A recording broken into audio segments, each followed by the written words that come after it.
Good morning everyone and welcome to the class. We are doing the chapter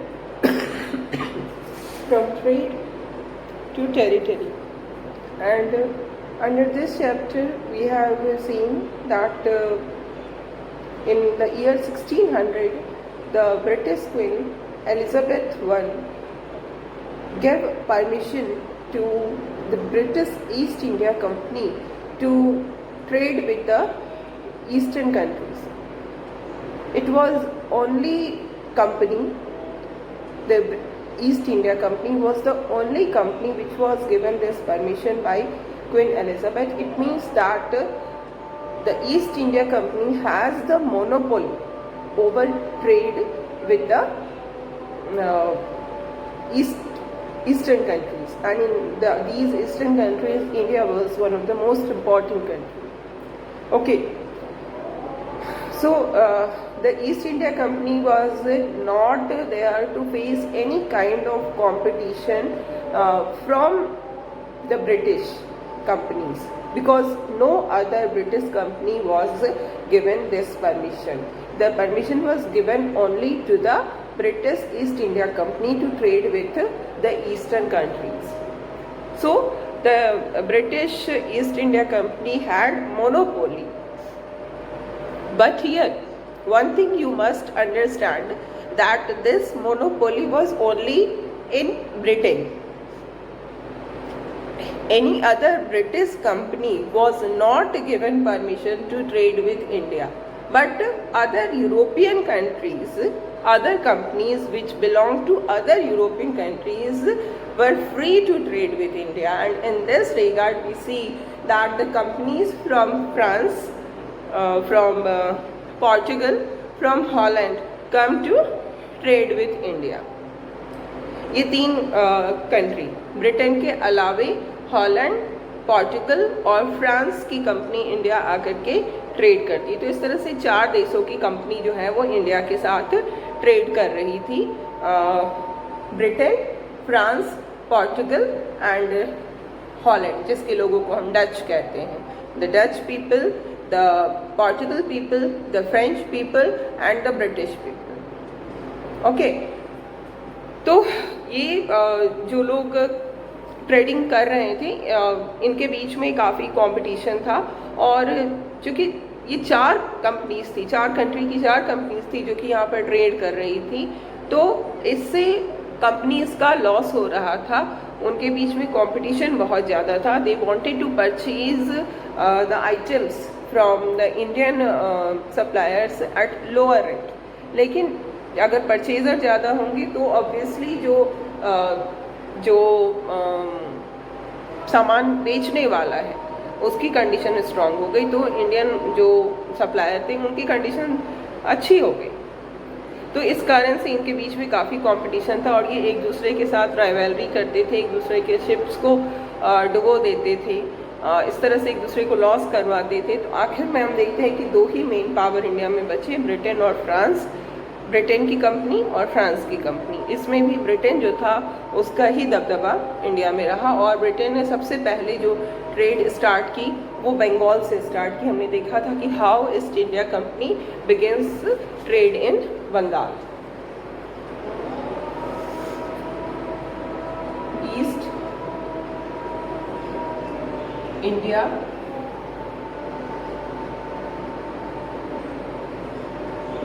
company begins trade in Bengal.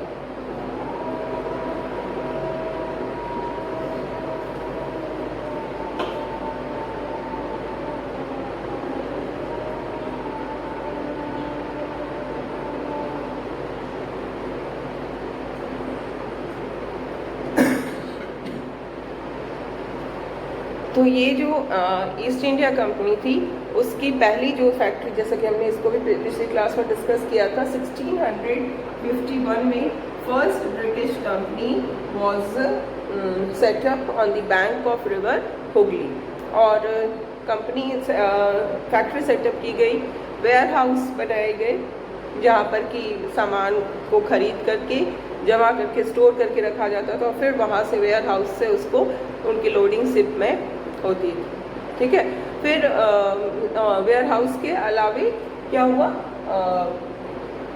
Company का office भी खोला गया और जो merchants थे और जो ट्रेडर्स थे उनको भी कन्विंस करा करके क्या किया गया कि वहीं पर जहाँ पर कंपनी ने फैक्ट्री ओपन किया था वहीं पर उनको भी सेटल करा दिया गया।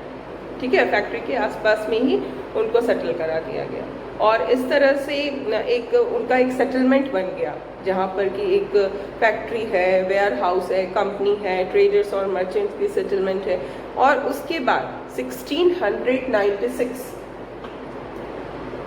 में उसने ईस्ट इंडिया कंपनी ने क्या किया कि जो ये सेटलमेंट छोटा सा बन चुका था उसको चारों तरफ से फोर्टिफाइड कर दिया। फोर्टिफिकेशन करने के पीछे रीज़न था प्रोटेक्शन, क्योंकि ये होता था जो फ्रांस से जो इनकी राइवलरी थी फ्रेंच कंपनी से, तो फ्रेंच जो थे वो कई बार अटैक कर देते थे सेटलमेंट्स पे, तो सेटलमेंट्स को अटैक से बचाने के लिए उन्होंने फोर्टिफिकेशन करना स्टार्ट कर दिया। इस तरह का जो काम हुआ फोर्टिफिकेशन, जब हम किसी भी एरिया किसी भी जगह को हम घेर लेते हैं, बाउंड्री बना लेते हैं, इसका मतलब उस जगह पे हम अपनी ओनरशिप, हम अपना क्लेम कर रहे हैं कि this place belongs to me, तभी तो हम उसके चारों तरफ बाउंड्री बनवाया। तो जब ब्रिटिश कंपनी ने हुगली नदी के किनारे जो सेटलमेंट सेटअप किया उसकी चारों तरफ फोर्टिफिकेशन करने लगे, तो इस कारण से प्रॉब्लम्स क्रिएट हुई with the Nawab of the Bengal, क्योंकि जो वो टेरिटरी थी, that territory originally actually that territory belonged to the Nawab of the Bengal, but इस टेरिटरी पे ब्रिटिश न सिर्फ इस टेरिटरी को यूज़ कर रहे थे बट फोर्टिफिकेशन करके एक तरह से उन्होंने अपना ओनरशिप, अपना क्लेम वो कर रहे हैं कि ये हमारा टेरिटरी है। तो जब इस तरह का क्लेम होगा तो ऑब्वियसली नवाब के साथ, नवाब मतलब बंगाल के राजा को उस समय वहाँ पर एट दैट टाइम नवाब कहा जाता था, तो उनके साथ कॉन्फ्लिक्ट्स का होना बहुत ही नेचुरल है। ठीक है, तो ये एक कॉन्फ्लिक्ट आया। फिर एक और चीज़ हुई 1698 में,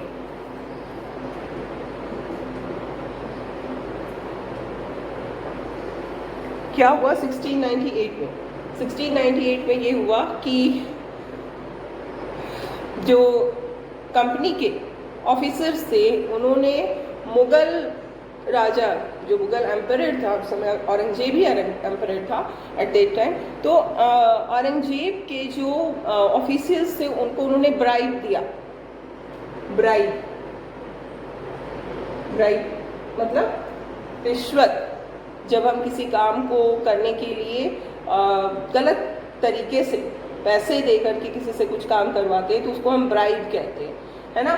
तो इन्होंने जो कंपनी के ऑफिसर्स थे उन्होंने मुगल राजा के ऑफिसर को ब्राइब दिया, और ब्राइब दे करके ये कोशिश की गई, ये किया गया, कोशिश नहीं की गई, वो सक्सेसफुल हो गए उस काम में कि ब्राइब दे करके उन्होंने क्या किया कि 3 गांव जो उसी हुगली नदी के किनारे के गांव थे उन गांवों की जमींदारी उन्होंने ले ली। और इन 3 गांवों में जो एक गांव है वो है कालीकाता। जो एक गांव था उसका नाम है Kalikata. This Kalikata is Kolkata. This Kalikata is Kolkata, जो आज के समय में कोलकाता है, जिसको कुछ दिनों पहले हम कैलकाटा कहते थे, वो कोलकाता। तो इसका ओरिजिनल नेम कालीकाता है। तो इन 3 जो विलेजेस थी उसकी जमींदारी जो है वो ले लिया किसने, ब्रिटिश ईस्ट इंडिया कंपनी ने इनकी जमींदारी घूस दे करके गलत तरीके से ले ली। तो जमींदारी लेने का मतलब ये हुआ कि ये जमींदारी के जो राइट्स हैं, यानी कि अब उन विलेजेस में रहने वाले जो लोग हैं वो रेवेन्यू जो है वो ब्रिटिश ईस्ट इंडिया कंपनी को देगी, क्योंकि जमींदार वहाँ के कौन बन गए, ईस्ट इंडिया कंपनी जमींदार बन गई। तो जमींदार बन गई तो वो रेवेन्यू उन्हीं को देंगे। तो ये एक काम हुआ। इसके अलावे और भी एक काम होता है, उन्होंने मुगल एम्परर औरंगजेब को बहला फुसला के इस तरह से उनको तैयार कर लिया कि जो कंपनी यहाँ पर ट्रेड कर रही है, यहाँ से जो सामान लेकर के कंपनी अपने दूसरी कंट्री में पहुँचा रही है, जिसको हम एक्सपोर्ट कहते हैं, है ना, दिस इज कॉल्ड एक्सपोर्ट। जब चीज़ें यहाँ की चीज़ें दूसरी जगह भेजी जाती हैं उसको हम एक्सपोर्ट कहते हैं, और जब दूसरी जगह से चीज़ें आती हैं तो उसको हम इम्पोर्ट कहते हैं, है ना। तो चीज़ों का एक्सपोर्ट जो कर रहे थे traders, British east India company, spices के, फैब्रिक्स का जो एक्सपोर्ट यहाँ से हो रहा था, वो जो एक्सपोर्ट हो रहा था वो कैसे हो रहा था? हुगली नदी में शिप से जा रही थी चीज़ें, फिर बे ऑफ बंगाल ऐसे सी रूट से वो चीज़ें पहुँचती थी ब्रिटेन। तो जब भी कोई सामान का एक्सपोर्ट होता है या इंपोर्ट होता है तो उस पर क्या लगता है? उस पर टैक्स लगता है। इस टैक्स को हम क्या कहते हैं? ड्यूटी कहते हैं। जो टैक्स एक्सपोर्ट और इंपोर्ट पे लगता है उस टैक्स को हम ड्यूटी कहते हैं। तो ड्यूटी इम्पोज किया जा रहा था, ठीक है, किस पे? सामानों पे, जो सामान यहाँ से जाता था, एक्सपोर्ट होता था। तो इन्होंने क्या किया, जो कंपनी के ऑफिसर्स थे वो औरंगजेब को उन्होंने परसुएड करके इस बात के लिए तैयार कर दिया कि जो यहाँ से वो ट्रेड कर रहे हैं that will be duty free. अब उन्हें उस पर ड्यूटी देने की जरूरत नहीं होनी चाहिए, इस बात के लिए उन्होंने कन्विंस कराया। और फिर औरंगजेब ने एक फरमान जारी की। फरमान क्या हुआ? ऑर्डर, रॉयल ऑर्डर को ही हम फरमान कहते हैं। तो औरंगजेब ने एक फरमान इशू किया और इस फरमान में उन्होंने कंपनी को ट्रेड करने का राइट दिया, duty free trade. The right to trade duty free was given to the East India Company by the Mughal Emperor Aurangzeb, ठीक है। तो ये चीज़ें जो ये डेवलपमेंट्स धीरे धीरे किस तरह के डेवलपमेंट्स हो रहे हैं वो हम देख रहे हैं, यू कैन अंडरस्टैंड। सबसे पहले उन्होंने फैक्ट्री ओपन किया, फैक्ट्री ओपन करने के बाद वेयर हाउस बनाए, ऑफिस बनाया, मर्चेंट्स और ट्रेडर्स का सेटलमेंट बनाया, एंड देन 1696 में फोर्टिफिकेशन स्टार्ट कर दिया, एंड देन 1698 में ब्राइब दे करके 3 गांव की जमींदारी राइट्स को ले लिया, यानी कि उन गांव के जमींदार बन गए, यानी कि उन गांव से जो भी रेवेन्यू आती वो ईस्ट इंडिया कंपनी को जाती। और फिर औरंगजेब को उन्होंने परसुएट करके इस बात के लिए तैयार कर लिया कि जो भी यहाँ से ट्रेड ईस्ट इंडिया कंपनी कर रही है that will be duty free, उस पर कोई भी ड्यूटी नहीं लगेगी, ठीक है। तो ये जो डेवलपमेंट्स हो रहे हैं इससे यू कैन अंडरस्टैंड, हम यही पढ़ रहे हैं, फ्रॉम ट्रेड टू टेरिटरी। कैसे वो जो ट्रेड के पर्पस से इंडिया में आते हैं वो उस पर्पस से आगे बढ़ जाते हैं, टेरिटरी पे कंट्रोल कर लेते हैं और इंडिया, पूरी इंडिया के मास्टर बन जाते हैं। They become the master of the whole country, the owner of the whole country, and we the people of India, जिसका की कंट्री था, जिसके की रिसोर्सेज थे, becomes the slave of those masters. यही है कहानी, ठीक है। तो हमने यहाँ तक का डेवलपमेंट देखा कि किस तरह से औरंगजेब को परसुएट करके वो ड्यूटी फ्री ट्रेड के लिए तैयार करा लेते हैं। अब इसका एक और, इसी के साथ एक और चीज़ जो है वो जुड़ी हुई है which you need to understand. अब औरंगजेब ने जो फरमान इशू किया था that was for the company, कि कंपनी जो ट्रेड कर रही है इंडिया से, जो चीज़ें एक्सपोर्ट कर रही हैं, that will be duty free. No duty will be imposed on the items which are exported by the East India Company. The Farman was this, ठीक है। बट इसको मैनिपुलेट किया गया। What do you mean by manipulate?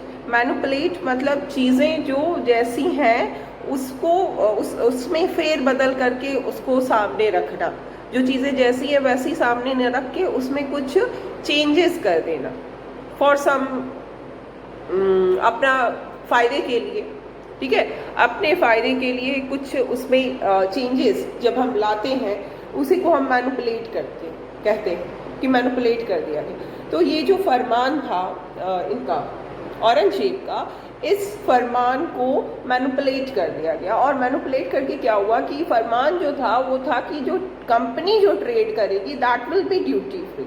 अब हो क्या रहा था, एक्चुअली जो हो रहा था उस समय बंगाल से, कि कंपनी तो ट्रेड कर ही रही थी, कंपनी तो यहाँ से स्पाइसेस और फैब्रिक्स खरीद करके भेज रही थी, साथ ही साथ जो कंपनी के ऑफिसर्स थे वो भी प्राइवेट ट्रेडिंग कर रहे थे।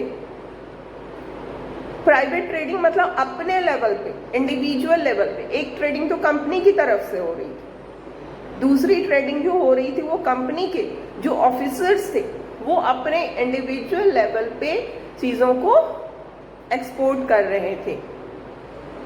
तो उन्होंने क्या किया कि ये जो ड्यूटी फ्री कंपनी का ट्रेडिंग को किया गया था, अब वो ये कहने लगे कि हम भी जो ट्रेडिंग कर रहे हैं, हम भी मतलब हम किसके लिए, the officers of the east India company. तो जो ईस्ट इंडिया कंपनी के जो ऑफिसर्स प्राइवेट ट्रेडिंग कर रहे थे वो भी ड्यूटी देना उन्होंने भी बंद कर दिया उसी फरमान के कारण। जो फरमान इशू कराया गया था औरंगजेब से कि कंपनी जो ट्रेड करेगी वो ड्यूटी फ्री होगा, उसका ये फायदा उठाया कंपनी के ऑफिसर्स ने कि जो ये ऑफिसर्स जो प्राइवेट ट्रेडिंग कर रहे थे उसको भी ड्यूटी फ्री कर दिया गया कि उसमें भी हमें ड्यूटी नहीं देना है, क्योंकि जो मुगल एम्परर है तो औरंगजेब का ये फरमान है, जबकि फरमान था कंपनी के लिए। बट कंपनी के साथ साथ जो private officers of the company थे they also started taking advantage of this फरमान। This is manipulation. इसी को हम कहते हैं मैनिपुलेट करना, चीज़ों को फेरबदल कर देना। फेरबदल इस तरह से करना जिससे कि हमारा फायदा हो जाए और सामने वाले का नुकसान हो जाए। This is called manipulation. जो फरमान इशू किया गया एक्चुअली वो सिर्फ कंपनी के ट्रेड के लिए था, कंपनी के ट्रेडिंग को ड्यूटी फ्री बनाया गया था, बट उसको मैनिपुलेट करके ऐसा प्रेजेंट किया गया जो कंपनी के ऑफिसर्स प्राइवेट ट्रेडिंग कर रहे हैं उनको भी ड्यूटी देने की ज़रूरत नहीं है। अब ये जो ड्यूटी दी जाती, अगर कंपनी की ट्रेडिंग में ड्यूटी दी जाती या फिर जो प्राइवेट ऑफिसर्स थे वो अगर ड्यूटी देते तो ये ड्यूटी किसको देते? ये ड्यूटी दे जाती बंगाल के नवाब को, है ना। ये ड्यूटी जो कि ट्रेडिंग पे लगती है वो सरकार चार्ज करती है, गवर्नमेंट चार्ज करती है। गवर्नमेंट किसकी थी बंगाल में? नवाब की। Nawab Murshid Quli Khan, he was the Nawab of Bengal at that time. Okay, Nawab Murshid Quli Khan.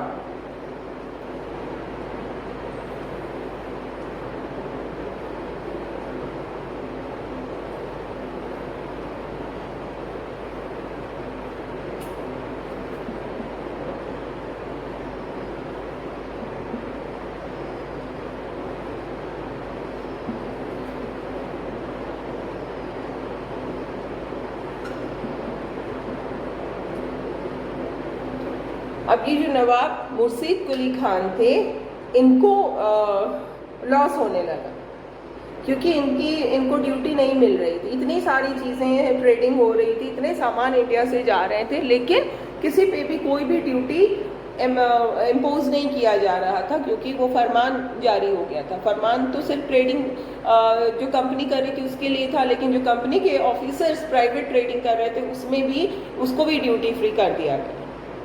और these were the reasons why conflict started to rise, started to occur between the British East India Company and the Nawab of Bengal. एक तो fortification वाला जो हुआ उसके कारण problem आई, उसके बाद ये जो ड्यूटी वाली हुई उससे लॉस हुआ। तो ये जब बंगाल के नवाब को लॉस होना स्टार्ट होता है कंपनी के कारण, तो कंपनी के साथ उनका रिलेशन जो है वो खराब होना स्टार्ट हो जाता है। ओके, तो ये हम लोगों ने यहाँ तक इन चीज़ों को समझा है। अब आगे हम देखेंगे कि जो रिलेशन है बंगाल के नवाब के साथ ब्रिटिश का, ईस्ट इंडिया कंपनी का, वो और भी डिटीरियोरेट करता जाता है और lastly it becomes reason for war between these two entities. On the one hand there was this Murshid Quli Khan ka beta Sirajuddaulah, and on the other hand British East India Company.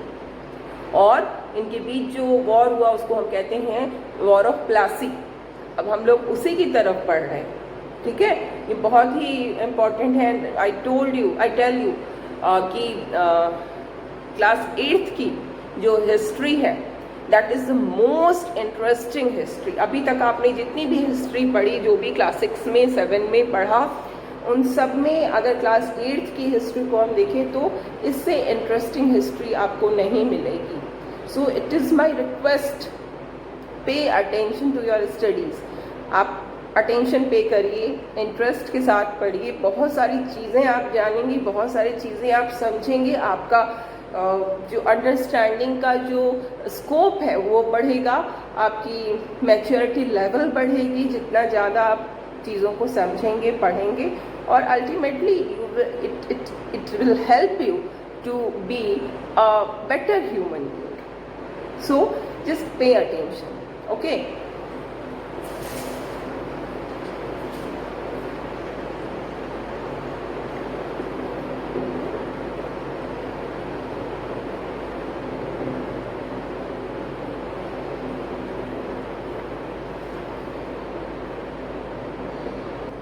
तो जैसे जैसे समय बीतता जा रहा था, conflict जो था नवाब और कंपनी के बीच का वो बढ़ता जा रहा था, और 1707 में हमने देखा औरंगजेब का डेथ हो जाता है। और जब औरंगजेब का डेथ होता है उसके बाद, जब तक औरंगजेब था तब तक तो बंगाल के नवाब ज़्यादा कुछ नहीं अगेंस्ट जा रहे थे, क्योंकि उन्होंने जो ड्यूटी फ्री ट्रेड का जो फरमान जारी कराया था वो औरंगजेब से ही कराया था। तो ऐसे में वो सम्राट के अगेंस्ट नहीं जा सकते थे, है ना। बंगाल का नवाब जो है वो सम्राट से नीचे था, तो वो सम्राट के अगेंस्ट नहीं जा सकते थे।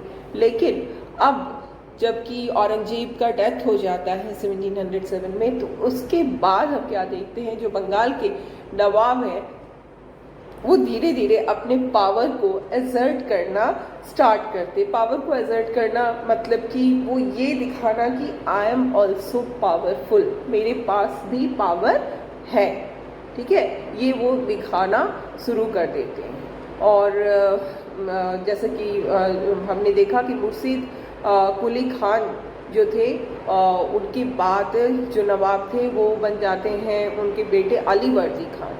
मुर्शीद कुली खान के बाद उनके बेटे अलीवर्दी खान जो है वो बनते हैं नवाब।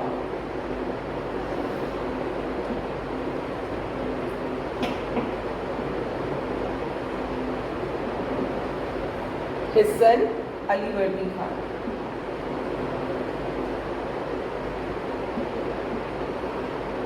becomes the nawab of Bengal. और अलीवर्दी खान के बाद सिराजुद्दौला जो है वो नवाब बनते हैं।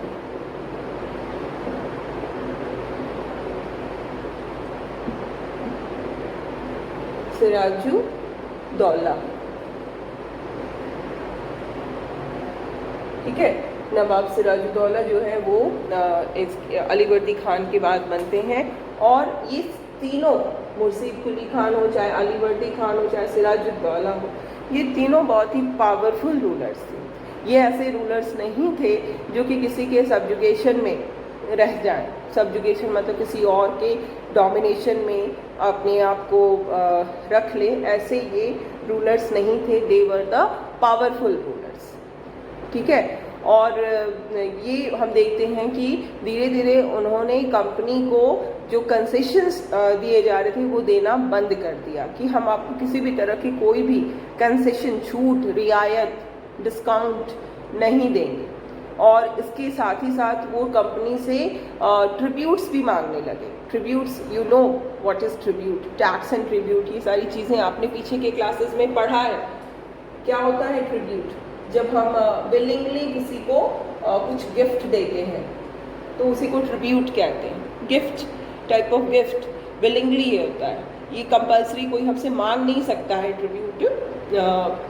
जैसे टैक्सेस अगर हम लगाते हैं तो दैट इज़ कंपल्सरी, वो आपको देना ही देना है। लेकिन ट्रिब्यूट जब हम किसी से मांगते हैं तो उसके लिए उसमें कंपल्सन वाली चीज़ नहीं होती, ठीक है। ट्रिब्यूट विलिंगली, अगर हम चाहें तो दें, ना चाहें तो ना दें। तो अब जो बंगाल के राजा हैं, बंगाल के नवाब हैं, उनका क्या कहना है कि हम आपको किसी भी तरह की कोई भी कंसेशन नहीं देंगे।